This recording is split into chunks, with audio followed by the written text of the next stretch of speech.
to talking to him now with the Canadian accent, it's sort of, when I speak to somebody that's got a London or like Southern England accent, I'm like, oh, where are you?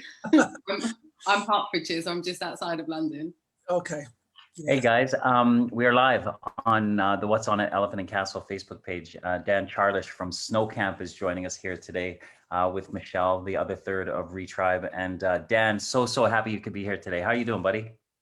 Doing very well, thank you, Nick. Yeah, delighted to be here. Nice to see you both today. Awesome. Before I gotta like do a couple more little share links and stuff. But while I do that, could you tell the people at the Elephant and Castle, you know, what you do, what Snow Camp does, and how it kind of all came to where it is today? Sure. Okay. Well, essentially, the charity started in 2003. I was working in Stockwell, not a million miles from Elephant and Castle, and we'd started a youth project in a church on the Stockwell Road, and doing most of the usual youth work type stuff, trying to get young people away from some of the negative stuff that was going on in that area. Lots of inner city estates in Stockwell, lots of challenges, and lots of young people needing support. So that youth club was forming quite a useful role as a hub in the community back then. And we also ran a family program out of the church and a senior citizens program as well. So it was a really cool kind of community vibe going on there at St. John's. And as part of the youth project, we had a conversation with some of the young people at one point about, we're always talking about new opportunities for them and trying to find ways for them to experience new things. And I'd just about managed to get myself snowboarding after university. I'd done a season in a resort called Maribel. I wasn't able to go when I was younger. My parents didn't have enough money for that. I'd been a skateboarder, but I really wanted to do snowboarding. So I'd managed to find a job, got the connections in the snow sports industry, and had developed a passion for snow sports from after university. So at the point at which we were having this conversation with the young people in Stockwell, essentially whilst they were playing an Xbox game around snowboarding, with the conversation being, look, we are never going to get to do this for real. You know, this is as close as we're ever going to get to this sport. And I thought, well, that is a shame, because it's probably true right now, because there was no real way they could get involved with that. So we just thought originally, well, how cool would it be if we could just get a group from our youth project in Stockwell and take them out to the mountains and show them that environment and experience those sports, skiing and snowboarding, and perhaps have a horizon widening moment, something aspirational, something that helps them realize their potential in a different kind of way. And that was essentially all it was meant to be, you know, just a small group. We took 13 young people from Stockwell in 2003, and we just sort of tested the idea. You know, what happens when you take a bunch of inner city young people out of that oppressive inner city environment of the estate and the basketball court in the middle and the whole kind of like, you know, county lines and everything that they're all kind of like locked up into. And you take them to this most amazing, awe-inspiring environment where they can see 40 miles across snow-capped mountains and they can learn this sport they never thought they could do. And not just learn it, but excel in it and realize through it that they have perhaps the potential to achieve way more than they ever thought they could, both in this sport and therefore in life as well. And that first week just showed us that we'd kind of got something that was really working with those young people in Stockwell. And essentially that was the start of founding the charity and deciding that we were going to grow it from that point on to where we are today, 18 years later. I think it's amazing. And I'm not puzzled by, I'm curious to, you know, because you know I play ice hockey, so that's obviously a winter sport. And I think back to you might remember this, but a long time ago, Eddie the Eagle, you know, when he's underneath the ski jump in Calgary, you know, and bringing the awareness of snow sports to the UK that way. And obviously you know, it's a climatal thing with regards to snow sports, you know, in the UK, especially in any urban environment. But what is it, apart from the beautiful landscapes that you can see in the mountains, but what is it specifically maybe about snow, you know, and about that kind of that time of the year and that makes it attractive to the youth? What is it about snow? Well, it's a good question. And it's something that we've sort of continued to have at the heart of the charity as we've grown, because ultimately we're passionate about snow sports and skiing and snowboarding, but they are just the hook. You know, they're the hook that enables us to get to work with young people that want to stick with our programs so that we can do the vocational training, the accreditation, the qualifications, the apprenticeships, and the good stuff that enables you to move from one direction in life towards a more positive direction. And that's essentially what we were seeing in Stockwell right from the start. You had a group of young people that had, you know, the potential to do a lot better than they were doing, and they were going down some difficult routes, some challenging routes that weren't going to necessarily lead in the right direction, whether it was gangs or drugs or knife crime. Or so we needed something attractive enough and cool enough and engaging enough to sway them.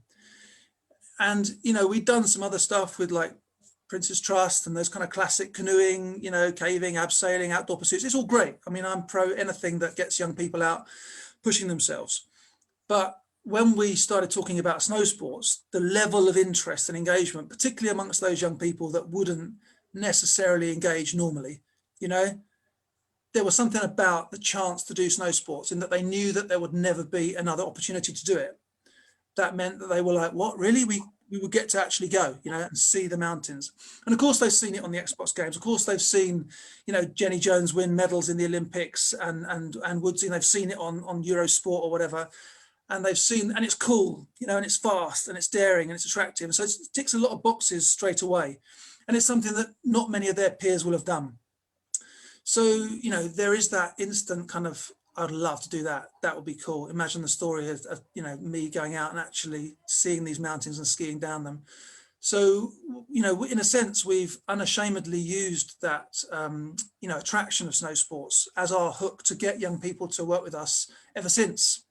But fortunately, as well as it being super cool and attractive and something young people want to do and can't do any other way, it's also a fantastic youth work tool. It's just the right amount of challenge versus reward to work with young people perfectly. You know, it's not so easy that they just get it and it's like, oh yeah, this is what it is. You know, you are going to fall down. You are going to need to pick yourself up. You are going to need to persevere, overcome your fears, focus, listen, you know, and try again. And you're going to see that that is something you've got to have a little word with yourself about, because sometimes you want to give up. And there's always great moments when you've got to sort of make a call yourself. Am I going to learn this and keep going? Or am I going to give up? And then, of course, after persevering and committing, you get this moment when you do get it. And suddenly you are linking some turns coming down a slope. And you've got that hands in the air moment where you're like screaming at the sky going, I'm doing it. And that's just beautiful for youth work, because then you have the moment to say, listen, just stop a second. Remember back when you were swearing at me and throwing your skis at me and you wanted to storm off and you wanted to give up and you had enough. You've persevered, you've committed, you've focused. And now here we are with you coming down this slope. No one else has done this. It's just you. It's not a team game, right? So if you can achieve this in this sport that you never thought you'd be able to do, that you've persevered through and through your own efforts have got to this point, and you can achieve this in this sport, what could you achieve in your life that perhaps is more challenging than you think? You know, what aspirations should you have for your life? You can achieve all this. Surely that would extrapolate to the rest of your life, and you should be thinking, well, I can achieve more there too. And so we suddenly worked out that snow sports became this really useful tool for showing young people their potential and to have wider horizons and bigger aspirations and greater kind of confidence in their abilities to achieve more than perhaps what society had them lined up for. And so, as well as being super cool in a way to get young people to engage with us, it turned out to be just the right level of challenge and focus and, you know, fun to keep young people working with us and to stick with us through all the programs. Of course, this was back when we were just doing 1 week residentials, and now the journey is right the way through, from beginner through to instructor. But the thing that gets young people through is that passion that they're developing for the fun of the sport, the sense of how it feels to ski or snowboard, and the need to improve, the want to improve, get better, get faster, jump higher, you know. And alongside all of that, we can almost by stealth do all the youth work, the personal development, the vocational training, get the accreditation, get the qualifications, and you know, like we were saying, move that young person from one route towards something more positive, leading to employment and a constructive life. So that's essentially why snow sports. You want to go, Michelle?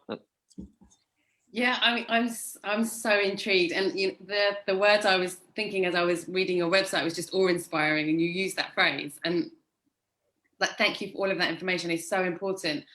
to be able to resonate like purely and fully and right to your core with anybody, and especially youth. And I was just thinking, you know, if I was younger, I've never been skiing and I've never been snowboarding. I think Nick might take me ice skating one day if I ask him nicely, just to try and get me on the ice. It's something that I've always felt quite worried about. I mean, I've done a skydive and there's, you know, different things, but the specific thing with the snow, which is actually quite scary. And, you know, with the work that we do, it does bring up a whole bunch of stuff, because it's not what's in front of you, it's the fear and the barriers that come up inside of you, and those kind of dark demons, I suppose, for want of a better phrase. Yeah. How do you maneuver through that? What does it look like? So when you're there and when something is really coming up, it could be, you know, I would imagine just feelings of like worthlessness and I can't do this, and just feeling blocked, and the anger level that comes up, especially when you're dealing with sort of people of that age and youth. How do you maneuver through those quite challenging situations? Yeah, no, it's a really good question. And the fact is that snowboarding and skiing bring up these sorts of situations, which is a good thing, because the first thing is that everybody's a beginner, and that's really important. So when we bring groups, so now all the programs start at an indoor centre. So Hemel Hempstead, Manchester Chill Factory, Tamworth in Birmingham, Scotland, Snow Factor. We're bringing young people together from the inner city areas to an indoor snow centre. So already there, you know, the mountains is the carrot at the end of the programs, but you've got to start somewhere, right? So that is an alien environment. It's cold. There's a lot of people doing a lot of fast moves. You've never been on it. You don't recognize the boots, the skis, the boards. Everything feels a little bit different. So you've already got young people feeling a bit apprehensive. And then you've got multiple groups of youth projects coming together on one course usually. So you've got different groups of young people, which, you know, can have some challenges too. And we do a lot of kind of like, look, you're all just young people here at Snow Camp. Doesn't matter where you're from, what part of London you're from, or Glasgow, or whatever. We're here to learn together and to come together and be young people together. And that's also been a really positive side effect of the programs. But, you know, so automatically in that environment, they're a bit anxious. And then, of course, you've got the process of learning it yourself. Now, because everyone's an absolute beginner, you don't have someone getting it really quickly and showing off and being like, because I've done it for, you know, since I was little, which is great, because it means the big guy, who's usually the big guy in the estate, you know, the number one man, the one that everyone knows, and the little guy who's not getting picked at football and all the rest of it, they've got equal chance to do well. And often the little guy does a little bit better and the big guy falls on his face. And so he has to learn to pick himself up.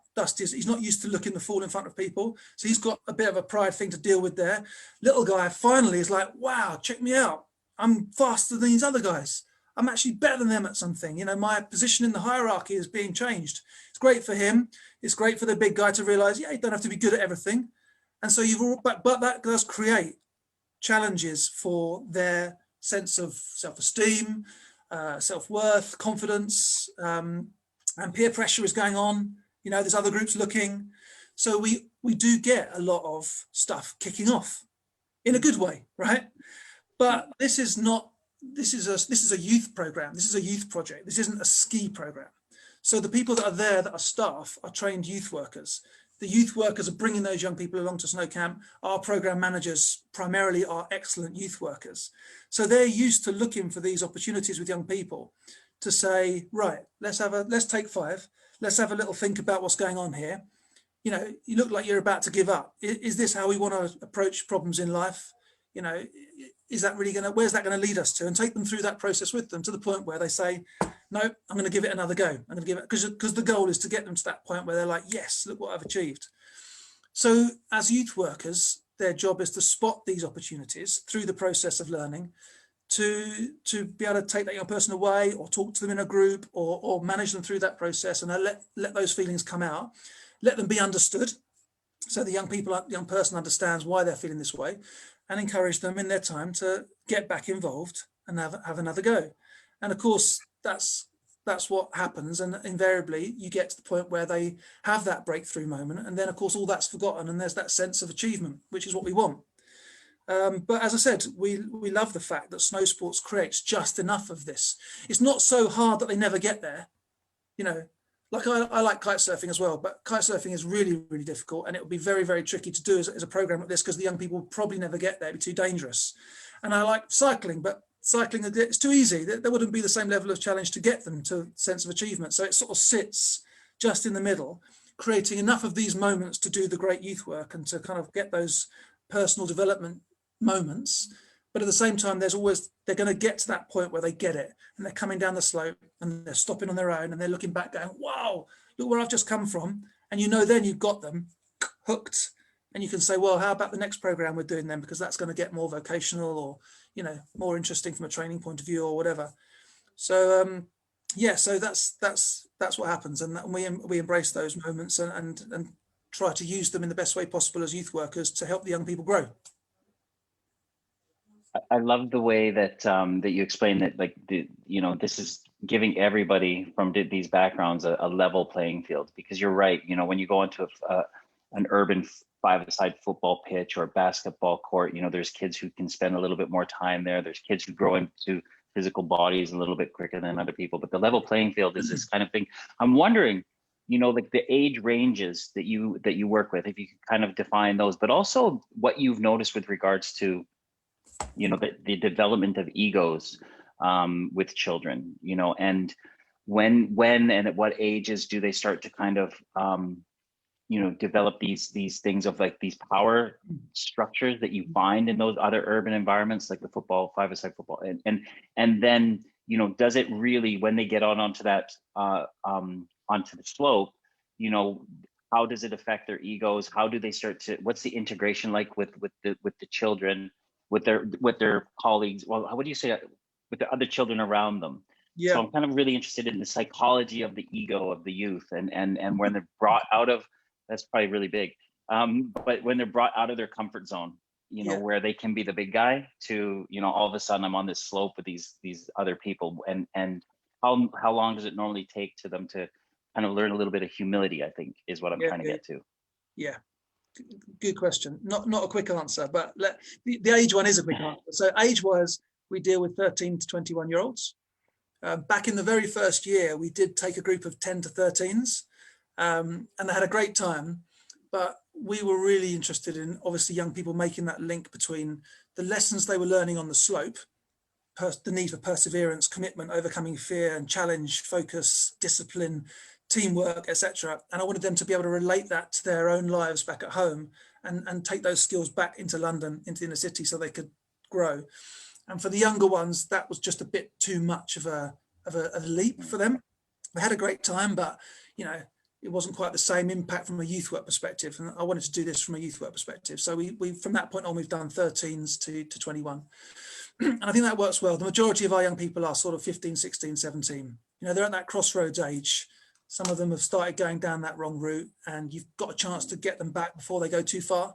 And you want to use this to try to do that. So that's the age. Egos, yeah, I mean, it's just been one of the real big advantages, I think, of using snow sports. It's very hard to create a level playing field.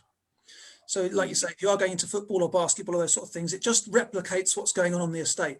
The same big guys are doing well. They're the strongest ones. They're the biggest, whatever. And it's quite hard to avoid that, which is why snow sports works so well, because it does create that. They're all absolute beginners. It's a criteria of coming on snow camp programs that you can never have done skiing or snowboarding before. Obviously we're not trying to support young people whose parents have been able to take them out to the Alps every year since they were 4. They don't, they might need our help in different ways or other people's help. I'm not suggesting that people like that don't have their own issues, but what we're trying to do with the charity, it's about accessibility. It's about young people that will never get this opportunity otherwise, and wanting to give them that and use that to help them. So you can't have done skiing or snowboarding before if you come on. So everyone's a complete beginner. So from an ego perspective, it is tough. It is tough because by the time they come with us, they've obviously grown up in their estates, and those environments are very still hierarchical. It's very clear. There's some people running things. There's clear lines where you can and can't go. There's people you can and can't approach. The young people pick up on that stuff super early when you're in a very intensive, cauldron of the inner city estate with all the social issues that are going on. So they come sort of knowing that is that's kind of within them already, and so not losing face is quite a big deal, right? You're worried about that, and I think that it's very good for them to realize that it's okay to lose face, but you have to do it in a safe way, and in a way so that's part of the youth work thing again, to make sure that the program managers, make sure everyone feels safe and understands the what's going to happen and how we're going to be there for you. There's no one laughing at you. We're all learning together. We're going to fall over. That's part of it. It's great. We're going to look a bit silly. We're going to get a bit cold. We're going to get a bit wet in this. These things are going to happen. But the trick is to flip that from losing face to creating an opportunity where your friend can help you and pick you up. And then you can perhaps pick them up. And then between you can realize, well, actually, that was kind of cool that, you were there. And we discussed this in the life skills sessions after. So every slope session is followed by a classroom session, essentially, where we're talking about those moments. Well, what happened? How did you feel? How does it feel to fall over in front of not just your friends, but other groups from different youth projects, from the area? You're having to put yourself out there. You're having to be vulnerable. And that's not a thing they're looking to do on the estates, right? Along with being humble and, sort of, perhaps supporting each other in that way. So I think as long as it's handled right, and the program managers, again, that's their job, and to brief the young people to make sure they feel safe and to deal with these things as they come up, and to spot when young people are feeling out of their comfort zone and to get alongside and help them, not to solve the problem for them. They've got to do that, but to get alongside them to make sure that they're okay. They're taking enough steps. They're not so far out there really scared and losing it, but they're just pushing in a way that is being supported. And I think that it just helps to have those moments where you do feel a bit vulnerable and you have to be a bit humble. And as you come through it and people have helped you, and in the session afterwards, you're talking about teamwork, you can feel pretty good, because you can realize it's actually quite nice, isn't it, to realize that we're all fallible and that no one, you don't be walking around on stilts. You want to be down with everybody else, just being yourself. And it's okay. You don't have to be the be all and end all. It's cool just to be you. And that is a great way to kind of give that message, and hopefully then slowly encourage those young people just to be more accepting of themselves and of those around them, which, is another nice side effect of going through a snow sports journey that forces you to look a bit silly sometimes, and then takes you out the other side, where you love it and you look super cool again, but you've gone through that journey by then. So you've perhaps and hopefully learned those lessons. If I can reflect back at you, there was so much. Well, the more I hear about it, the more excited I get about what you're doing, and it's already such a great project. I want to pick up on two things that you mentioned there: safety and vulnerability. And when you're working with anyone, they're super important, and especially when you're working with people in more fragile environments. They're incredibly profound things to bring out of people and to support people with. And sort of moving away from the traditional way that you've worked, taking people out to a completely different environment. If you're London based and you're going up to Hemel Hempstead for a day, it takes you out of your group, your environment where you live, and you're going out somewhere and then you're journeying back, so you can physically have that journey. How about in the last few months, where we've been through a lockdown, we've been through everything we've been through in the last year, have there been ways that you've been able to or found that works for youth to have that kind of safety environment that hasn't been so hands-on at all, and to bring out the vulnerability in people, because that's a huge ask for people that feel under threat or in deep fear? Yeah. Obviously, since March last year, the traditional routes in which we would do all this have been completely curtailed. We haven't been able to do any face-to-face youth work since that point. So it was kind of a decision of the charity really early on that we weren't going to shut the doors, and that we didn't want to accept the furlough program and just kind of all go into hibernation for what's now been 16, 17 months. We wanted to keep going, and we wanted to support the young people that we were already working with, of which there were hundreds at that point, that were with us. And we had to figure out a way to do that. We wanted to figure out a way to do that. And that sort of began our COVID story of refocusing on how we could continue to be a useful and effective youth charity through this period. And that's been something that's been on its own journey, and there's been stages to it. To where we are now. But at the start, it was just about, okay, you've got a lot of vulnerable young people suddenly locked up in inner city estates, in high-rise blocks with like 2 rooms and the whole family are in, and 2 or 3 brothers and sisters, and potentially problems with parental relationships and other stuff thrown into the mix, potential drugs or single parent families or social problems, and you've got them all locked up. And that was immediately a big like need for us to try to support.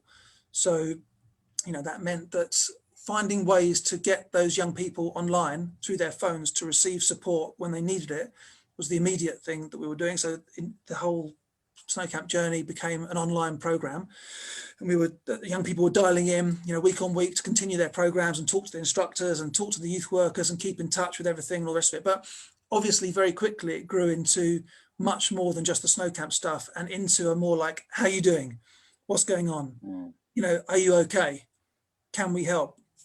And just answering those questions from the young people meant that we started to learn pretty quickly that there was a need for mental health support, and for online counselling, and for group sessions that we start running around key issues that we were hearing a lot of, like anxiety, aggression, anger, feelings of loss, fear, even practical things like sleeping patterns, because people weren't going out.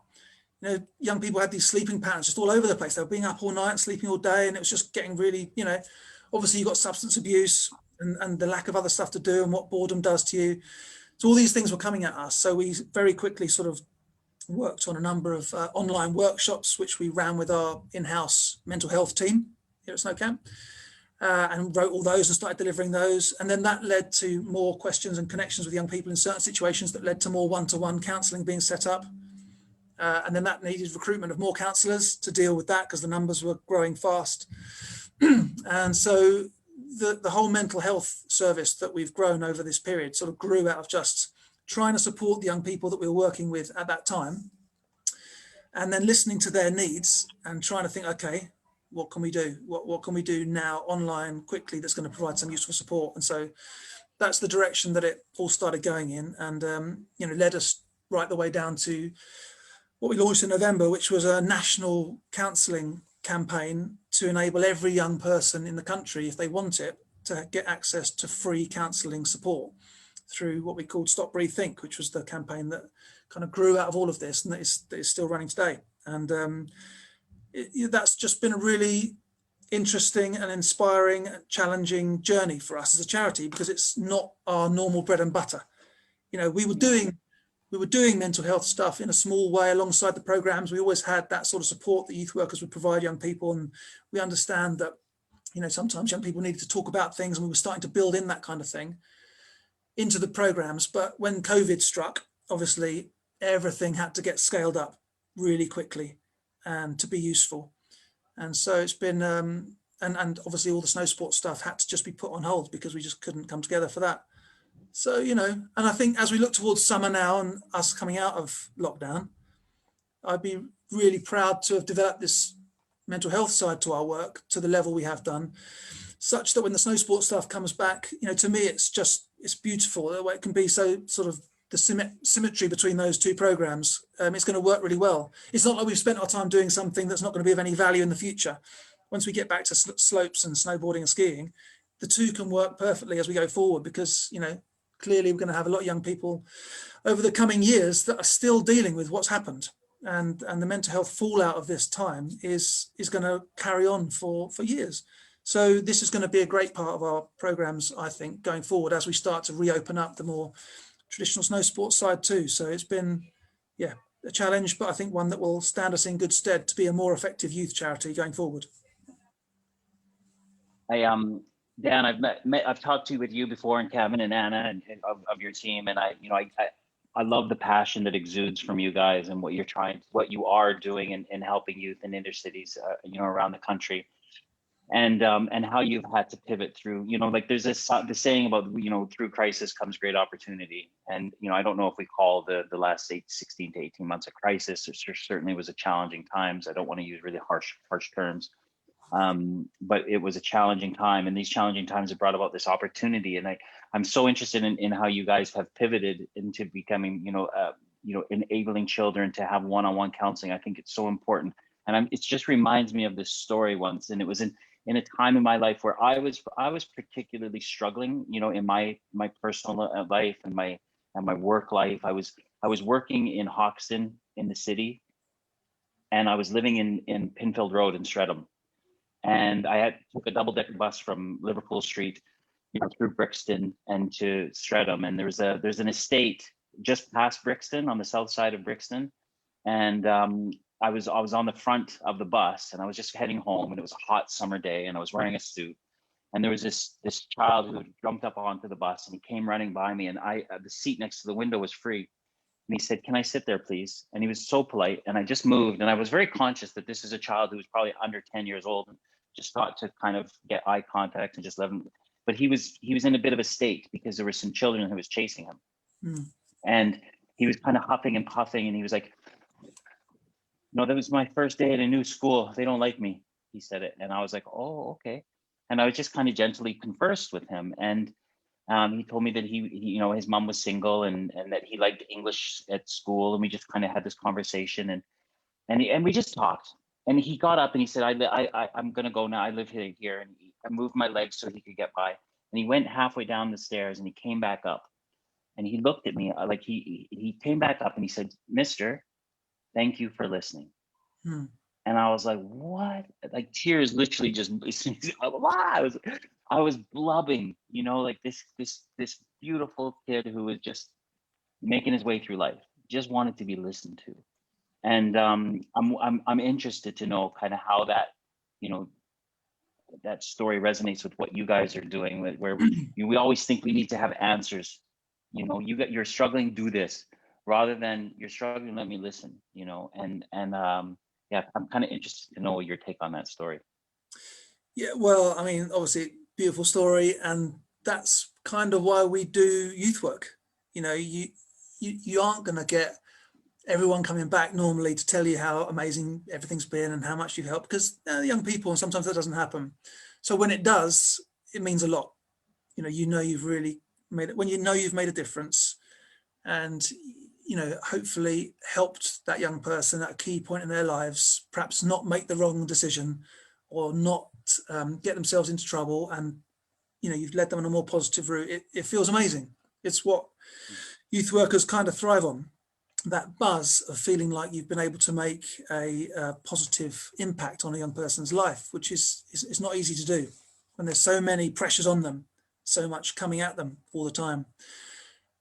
So yeah, that story kind of sums up, in a sense, why we started the Stop, Breathe, Think campaign, because in the end, we loved doing all the workshops, and we loved doing the sort of the outreach with regard to mental health. But what we really got the most positive feedback from was from young people having the chance to get what we call counselling, but essentially having someone listen to them, and having that person listen to them without a wait list, or without having to go through the NHS or a doctor, without having to have it medicalized or talked about as if it's therapy or dealing with depression, but literally just, look, this is someone anonymous, and it's someone that's trained and professional, and it's someone that wants to help you, and they're there 24/7. Overnight you can text, it's on 24/7, the text line, and during the day you can get a counsellor and you can talk to somebody. And not only do you get the first chance to talk to them, they'll expect to be able to offer you up to 6 or 12 sessions afterwards that are coming on a weekly basis. So it's not a one-off thing. At that point, you can book in, and you can know that that person's going to be there for a period of time, and they're going to be interested in your journey, where perhaps your peers can't be, perhaps your parents aren't, perhaps those around you can't provide this, or you don't even want to talk to them about whatever it is that's bothering you. So just having that chance to find somebody that can listen and care, and is there for a period of time when you're at your lowest, and when you are thinking about perhaps doing things that you shouldn't, I think that's tremendously valuable to be able to offer it, that young people can get. And so getting the barriers to entry down for that, in the sense that you can get it all straight on your phone, you can do it all via text, and then they can call you. It's on your terms. You can have that call wherever you can be, in the park, you can be in the bathroom, you can be somewhere safe. You know, it's on your terms to give you the best chance to actually say, yeah, I'll take this opportunity.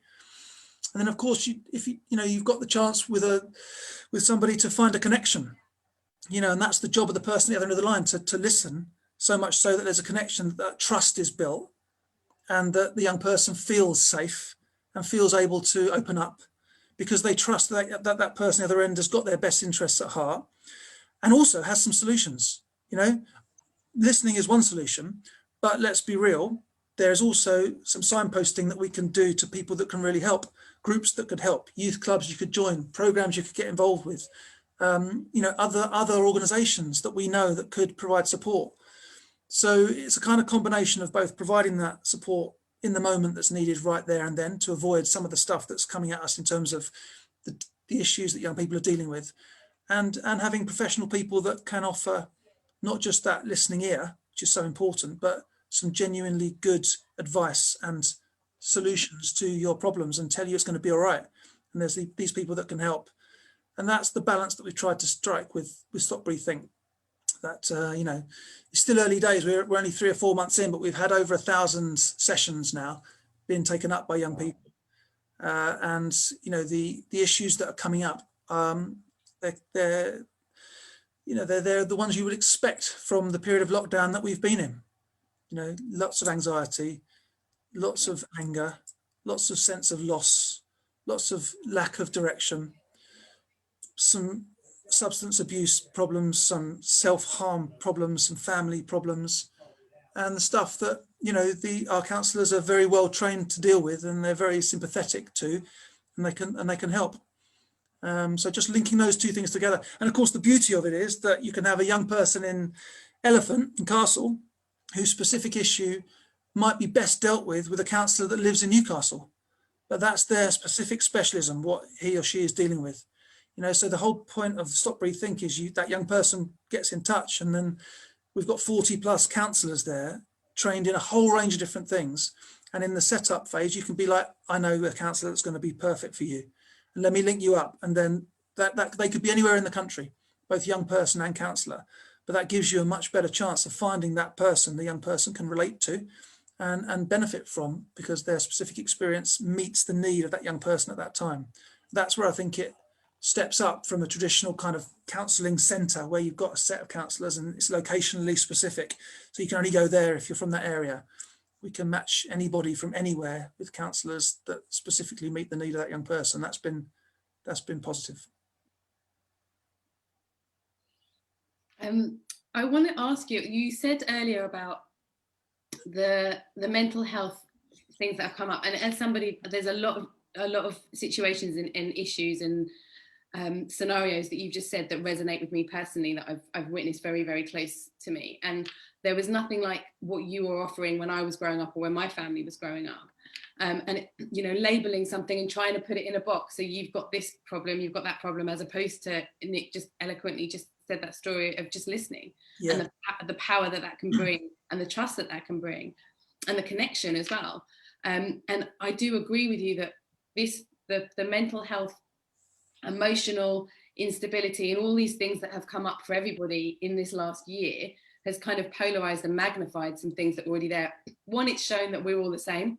You can be sitting in a mansion, or you could be homeless, and everything in between, and we're all the same. We all have emotions, and we all have thoughts, and we all go through processes internally, and that has been really jogged and affected in the last year. And I agree with you that it's going to take years and years and years to unwind, undo, and relearn a lot of that stuff. Are you planning to continue with these programs that you've plugged in during COVID, when we can go back to normal, whatever normal might look like? Yes, no, we are. I mean, essentially, we're a youth charity. So our mandate, however we can, is to help young people the best we can and be as relevant and as effective as we can. That's my goal and the goal of the team at Snow Camp. Now, obviously, our normal route uses snow sports as the hook, as we've said, and all the vocational programs and accreditation is grown around that. We'll definitely keep doing that. That works. We know that works. But with all this, realization about mental health, and with the clear challenges that it's placing on so many young people, I think it would be a tragedy if all this learning that we'd done through this period and the growth of this particular national programme, then sort of just stopped when we could all kind of come back out of this, because that's not how it feels like it's the right thing to do. So for me, we're currently looking at a number of funders to try to help us actually grow this side of what the charity does, because clearly there's a load more scope if you're wanting to help young people. The NHS, as we all know, is doing an amazing job, but there is nothing else out here like this. It's not possible to get free counselling structured sessions over a 6 to 12 week period without a wait time anywhere else, as far as I can find. And that was the gap we wanted to fill. We knew that the NHS was doing a great job, but to go through your GP is a barrier to entry. To wait 6 to 7 months to get something, by that time the problem's changed, moved on, or worst case scenario, had its impact. So, we know that there's a gap that we're filling, and there's a lot more young people that we absolutely haven't reached yet that we want to. So it becomes a funding question. I think we've hit on something during COVID that works and that's needed and that we can prove. And we've got so many, case studies now of young people that have come back to us, like your story, Nick, and said, not just thanks for listening, but my gosh, you've saved me from this, and you've had these kind of impacts on my life. And it's so wonderful to read those, that we know we can't stop. And in fact, we know that there's obviously millions of young people out there that we haven't reached yet, and they don't even know this service exists. So there's a combination of needing to get the word out there more effectively than we can with our little marketing budget, but also to have the money to pay for all the counselling as we grow, because essentially that's what we're doing. We're covering the costs of all of the counselling programs that are running in a partnership with a big counselling company that we've partnered up with, who are fantastic, get the vision, give us a discounted rate, and away we go. And that enables us to give access to these fantastic counsellors really effectively and quickly. But it's going to come down to funding ultimately. So currently we're putting applications out to some of our funders to say, look, we want to grow this. We think we've got something that's really needed that nobody else is able to do. Here's the evidence so far, the first 3 or 4 months of Stop Breathe Think. And with your support, we could widen this to many, many more young people. And that's the goal. And, there's some wonderful people out there that are already thinking about helping us. Delancey, who are the company that are, very, very much involved in Elephant and Castle, who've been supporters of ours for many years. They're already committing to support our mental health work. They see the impact, and they see the passion we have to grow it. And you're going to need some big supporters like that, some big companies that say, okay, we get this and we're going to help, because we're a relatively small youth charity, so you are going to need some big friends to help take this to where it could go. But we're lucky that we've got some supporters that already are interested. We're applying to some others. Who knows, maybe someone's listening now that wants to help spread this to more young people and believes that it could help and sees the value. That's the reason we do these things, to try to raise awareness about that, so that people have the chance to step in and say, well, I was looking for something to support. This ticks a lot of boxes for me. Some people like the idea of supporting smaller, more transformational initiatives rather than the big charities. They like to be a bit more involved, and they like to see more clearly where their money goes. And that's the advantage of getting involved with a smaller charity, that you can be more involved, you can see that more transparently. And so, we've always just trusted that we do the work, we stay passionate and committed, and the funds will come. And, we've got a team of people looking for those funds. And so far, that's what's happened. People have come alongside us at the key points and said, we get this. We like the way you guys are doing it. Let's help. Let us help in this way. And that might not always be money. That might be time, might be volunteering. It might be a connection that we need. It might be access to a slope at discounted rates, or a coach company that can do us a favor, or whatever. But it's just having someone say, I like what you guys are doing and the way you're doing it, and let me help. That I think is what Snow Camp's really built on. I'd much rather have 10 supporters that want to do that and get involved and be part of it than 100 supporters paying £2 a month on some standing order that just doesn't mean anything to them. It comes back to community and having people behind you that believe in what you're doing and want to support it and want to be part of it and genuinely feel involved.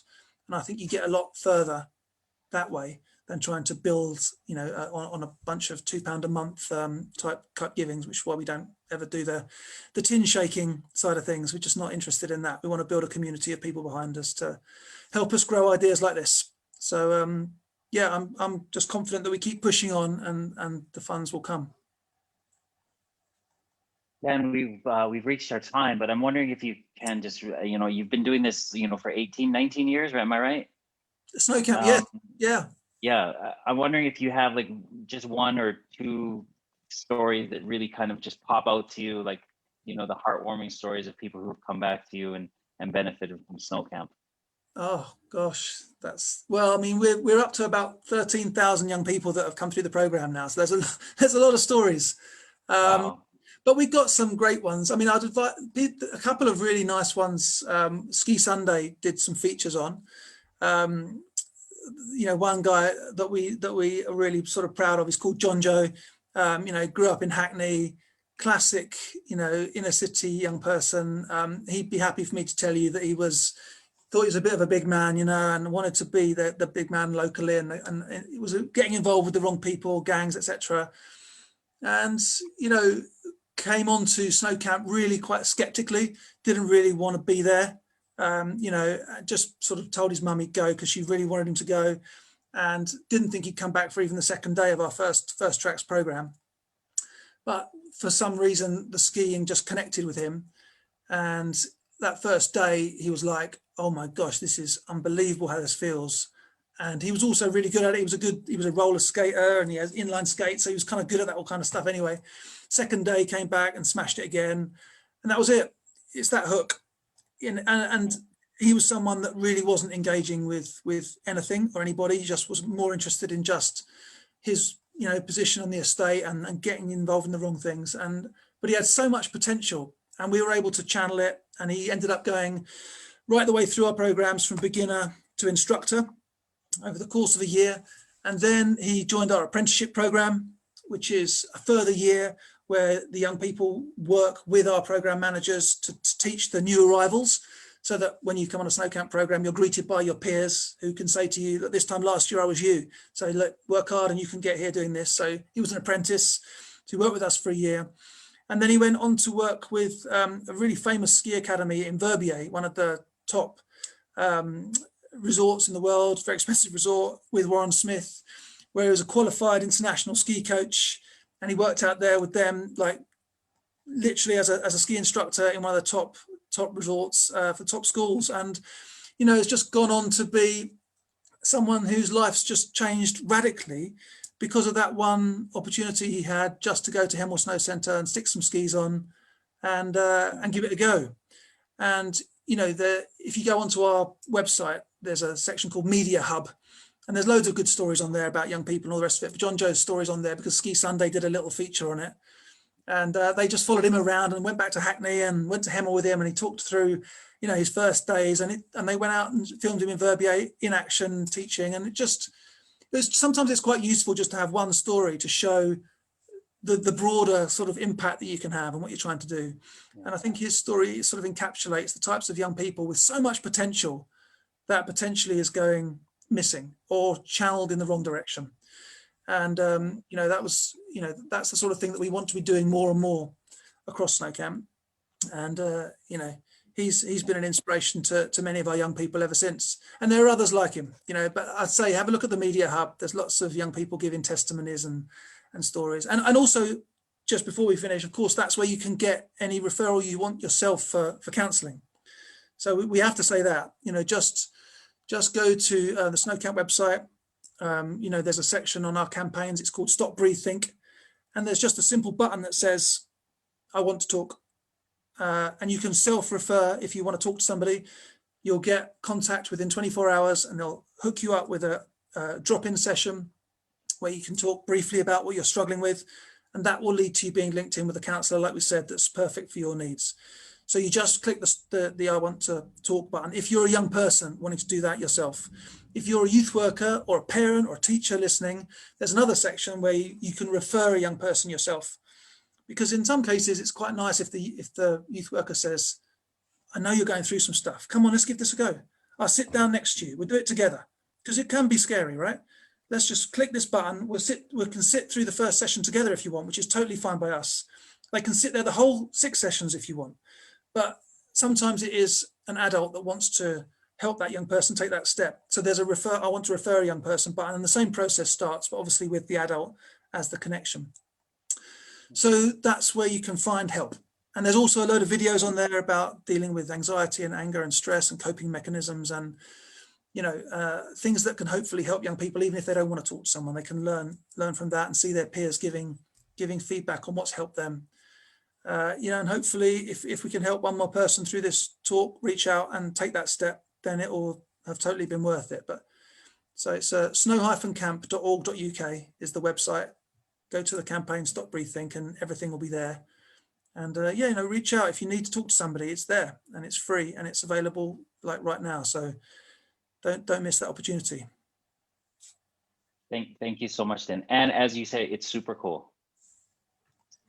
Well, super snow cool sports is super cool. Definitely, snow sports is super cool. And if it helps us reach more young people that wouldn't otherwise engage, then let's let it continue to be super cool. Thank you so much for joining us today, Dan. I will put the website link in the chat here after we do this. So thank you for joining us, and I'm also looking forward to to getting to know you guys better and helping out in the future with you guys. See if we can get some ice hockey in there somehow as a snow thing. Yeah, thank you so much. Yeah, thanks for joining us, Dan. Thanks, Michelle, and thanks everybody at the What's on an Elephant and Castle Facebook page. Don't forget to join us at 11 a.m. on Thursday. And Michelle, the workshop is going to be on values again this week. So values. We have values. Okay, I'll post the link on the page there too. Thanks ever so much, Dan, and thanks everybody. See you later. Thank you guys. Take care.